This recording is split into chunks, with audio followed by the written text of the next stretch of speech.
C'est un nouveau bulletin d'information sur Mondico Télévision. Mesdames et messieurs, bonjour et bienvenue.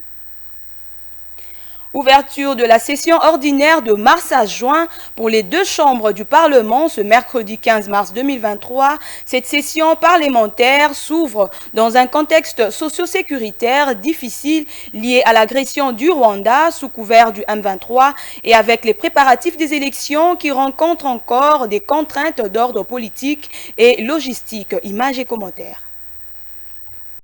Les députés nationaux sont conviés à prendre part à la plénière prévue ce mercredi à 12h pour l'ouverture de la session ordinaire de mars 2023, conformément à l'article 115 de la Constitution de la République démocratique du Congo. Elle sera consacrée essentiellement au contrôle parlementaire ainsi qu'à l'examen et au vote de certaines lois liées au fonctionnement normal de la vie nationale. Cette première session de l'année 2023, année électorale, sera celle de tous les enjeux. Il est notamment attendu le vote de la loi sur la répartition des sièges. Comment cela va se passer alors que l'opération de l'enrôlement des électeurs est toujours en cours au pays et dans 5 États étrangers? Plusieurs observateurs redoutent le non-respect du calendrier électoral qui prévoit les élections le 20 décembre prochain. Cette session est aussi de tous les enjeux au regard de la situation sécuritaire qui s'est dégradée à la suite de l'offensive du M23 qui occupe de vastes zones dans les territoires de Rutshuru, Nyiragongo et Masisi. Quant au volet socio-économique, l'inflation constatée sur le marché à cause de la dépréciation du franc congolais face à la devise pèse énormément sur le panier de la ménagère. Les prix des biens et services ont doublé voire triplé sur le marché ces dernières semaines. Toutes ces questions et tant d'autres doivent trouver des réponses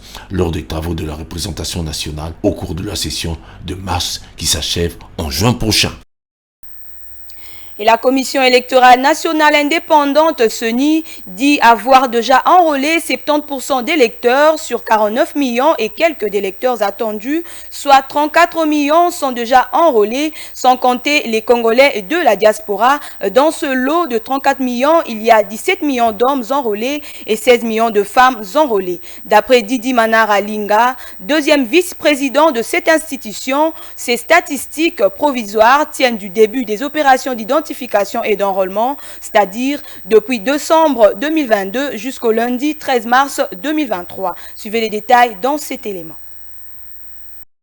Après 2 mois et demi des opérations d'enrôlement des électeurs congolais au pays et une partie de la diaspora, sur 49 382 552 électeurs attendus, la CENI dit avoir déjà enrôlé 34 445 251, soit 70%. À titre d'exemple, dans l'ère opérationnelle numéro 1, sur 18 millions d'électeurs attendus à ce jour, plus de 18 millions, soit 101% ont été enrôlés.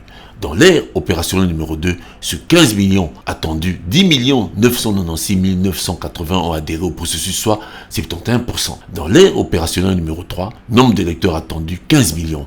Nombre d'enrôlés, 4 millions, soit 29%. Didi Manara Linga, deuxième vice-président de la CENI, a évoqué les critiques reçues sur les chiffres avancés par son institution. Didi Manara a rappelé que ces statistiques constituent les données brutes et provisoires et il faille attendre la fin de l'enrôlement afin de procéder au dédoublonnage et à la consolidation des données pour avoir le nombre exact dans le fichier électoral en répondant au principe un électeur, une voix. Au regard de l'article 6 de la loi électorale, la CENI publiera la liste provisoire des électeurs par centre de vote avec une indication du bureau de vote. 30 jours plus tard, avant la campagne électorale, la CENI devra publier la liste définitive des électeurs par centre de vote avec aussi indication du bureau de vote. Et au plus tard, 15 jours avant le scrutin sera affichée pour consultation au bureau de l'antenne de la CENI la liste électorale pour l'ensemble du territoire de la ville et du regroupement des communes pour la ville de Kinshasa. Conformément à son calendrier électoral, c'est au cours de cette session parlementaire qui s'ouvre ce mercredi 15 mars pour les 2 chambres du Parlement qui devront voter la loi sur la répartition des sièges en attendant le 20 décembre prochain,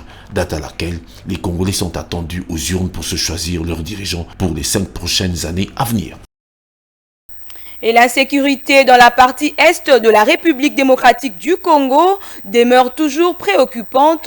Les rebelles du M23 ne cessent de mener des attaques. Plusieurs personnes s'interrogent par rapport à cette situation qui ne cesse de perdurer. C'est pour cette raison que l'opposition a, lors de sa marche du 11 mars dernier, dénoncé les exactions commises à l'Est. Reportage de Bijou Lumuna et Yvan Chibango.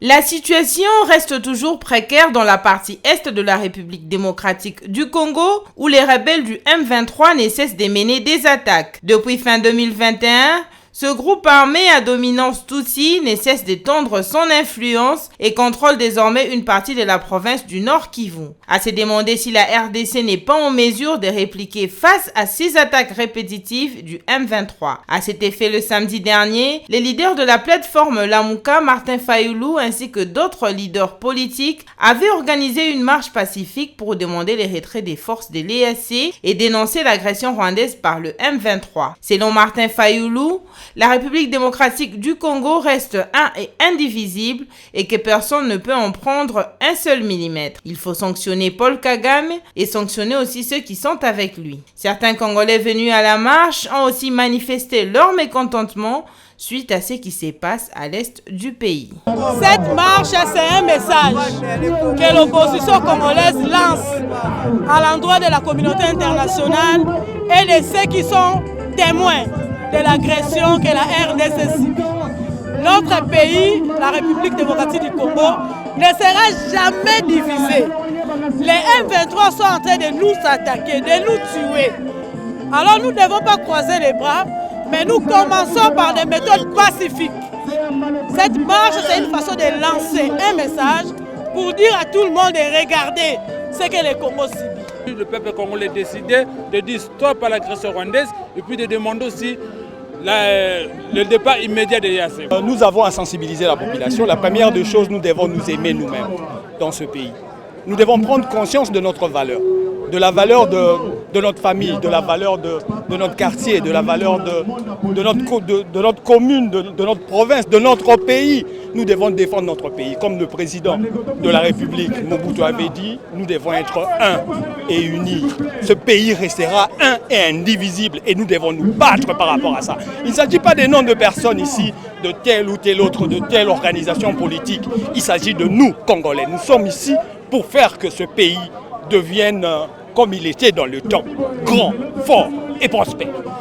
Et pour terminer, mesdames et messieurs, il a fallu juste un jour pour que les chauffeurs œuvrant dans la capitale congolaise reviennent au bon sens le mardi 14 mars en reprenant le trafic après cette grève observée sur quelques tronçons de la ville. Ils espèrent voir l'autorité urbaine revenir sur sa décision et prendre en compte leurs desiderata. Suivez cet état de lieu de Didier Lofumboa rendu par Rantaluyela. Si la journée de lundi 13 mars a été marquée par le boycott de chauffeurs suite à la nouvelle grille tarifaire, un jour après, le show semble revenir à la normale par la reprise du trafic. Le constat sur terrain laisse entendre que le prix ne semble pas faire unanimité entre l'autorité urbaine et le conducteur de taxi et taxibus dans la ville de Kinshasa. C'est mardi 14 mars, aux alentours de l'hôtel de ville de la commune de la Gombe, le chauffeur semble reprendre leur travail tout en espérant que cette mesure soit révisitée. La ligne Ipen Grand Marché a été fixée à 1000 francs, Delvaux 800 francs. Nous nous battons avec, mais ça ne tiendra pas compte tenu du coût du carburant.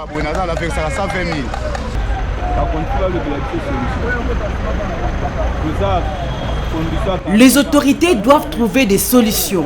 Ce qui nous dérange en premier, c'est le carburant. Si le prix baisse, la course baissera également. Quand 5 litres de carburant revenaient à 9500 francs congolais, le transport était à 500 francs. Le lot, carburant 5 litres 14 10 litres 28 000. Les passagers de leur côté estiment que le chauffeur doit obtempérer. Le prix de transport a été fixé à 1000 francs, mais maintenant nous payons 1500 francs congolais et le transport est compliqué.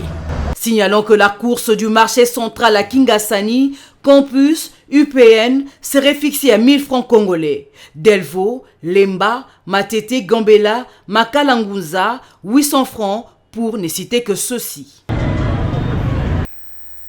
Et c'est par là que se termine ce bulletin d'information. Mesdames et messieurs, merci de l'avoir suivi. Retrouvez Rantaluyela pour la grande édition de 19h sur Mandiko Télévision. Au revoir.